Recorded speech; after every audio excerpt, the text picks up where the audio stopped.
What's up everyone, it's Nilly and today we're going to be going over the storage teleporter mod for Satisfactory.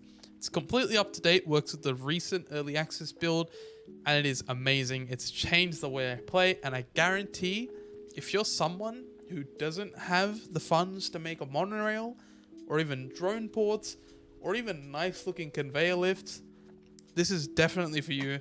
I'll give you a walkthrough of how you set it up and how I've used it in my factory. PS, everything here is hooked up by a teleporter and it completely changed the game for me. Guys, if you do enjoy the video, please don't forget to leave a like and subscribe. I'll be doing a couple more of these mod showcases, how to set mods up, how to set anything else up in your world if you are having trouble with it. I'm also streaming on over at Twitch every Tuesday, Wednesday and Thursday at 10 AM Melbourne time. So if you want to see my progression throughout my Satisfactory world, we'll be starting nuclear production very soon, so that'll be exciting. I'm streaming on over at Twitch. I'll drop a handle below and in the description. You can come check us out.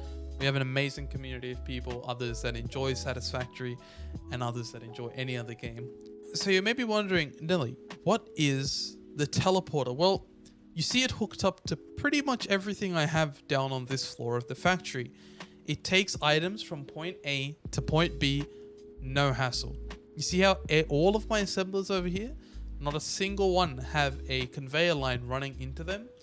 Well, that's because everything that's required to build the pieces is already being built over here and teleported out those bad boys into those bad boys. It is truly a spectacle of engineering, otherwise known as a Satisfactory mod.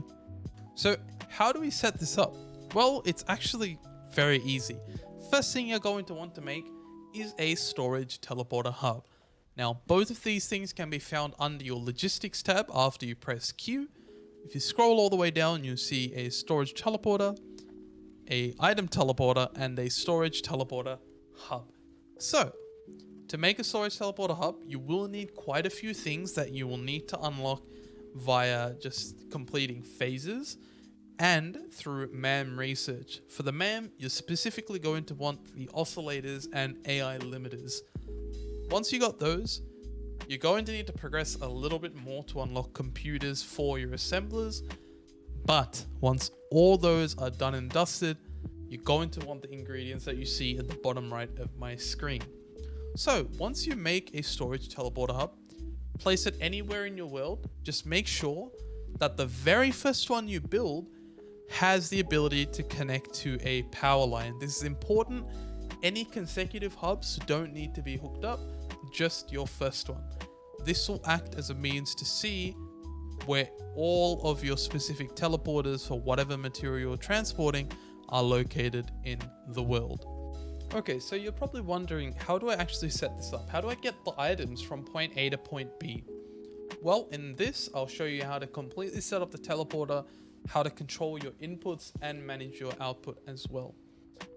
So we're going to be using a storage container over here, and this will act as any sort of item you're trying to output out from, whether this be a manufacturer, a constructor, an assembler, whatever it is. I'll use a storage container for the purposes here. Then we are going to transport modular frames. So I'll put 50 modular frames in there, and then I'll grab my teleporter and put it right in front. Now the distance between the two doesn't matter. I'll just put that out there as well. I'll get another storage container and say I want to actually run it. Oh, there we go. Say I want to run it over here.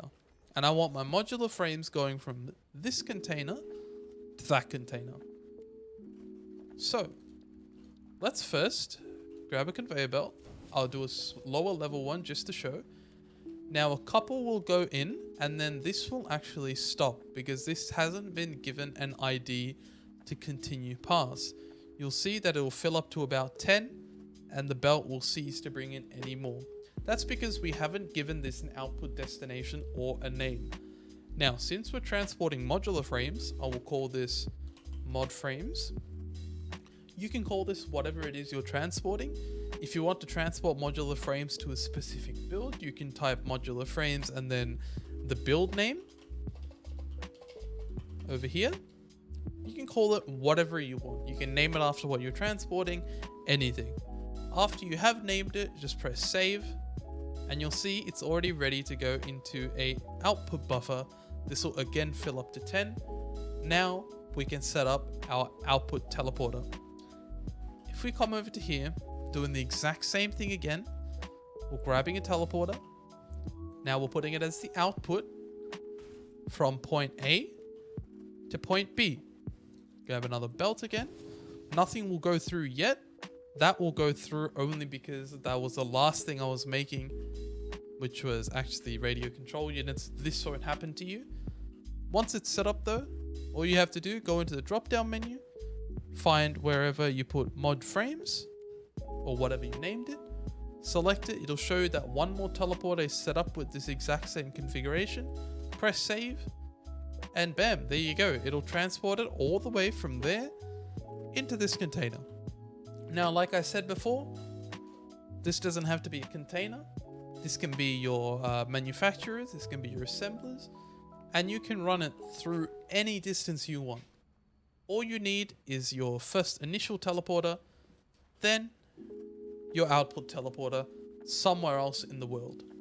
Now, in my case, like I showed before, I have a lot of input and output teleporters all over this base. These manufacturers are just an example of how I have 4 or 3, depending on what it is I'm making, transporting goods from everywhere around the factory. Rotors from over here. We've got rubber all the way from down there near my oil manufacturing area. And we even have smart plating coming from up there. It is completely versatile, guys. It removes the need to have a plethora of conveyor lifts and conveyor belts or even trains running from point A to B.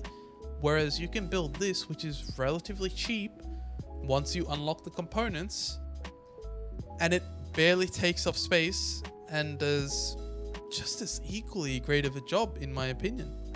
So guys, that brings us to the end of the mod showcase. Hopefully everything was clear and concise enough to where you guys understand and can implement this mod if you choose to do so in your world. Please, like I mentioned before, don't hesitate to ask a question in the comments, or even to stop by the Twitch to ask a question there if you want to see it being done live. It's a very simple mod to set up. I think a lot of people will enjoy it, especially if they haven't revisited it or it's their first time seeing it.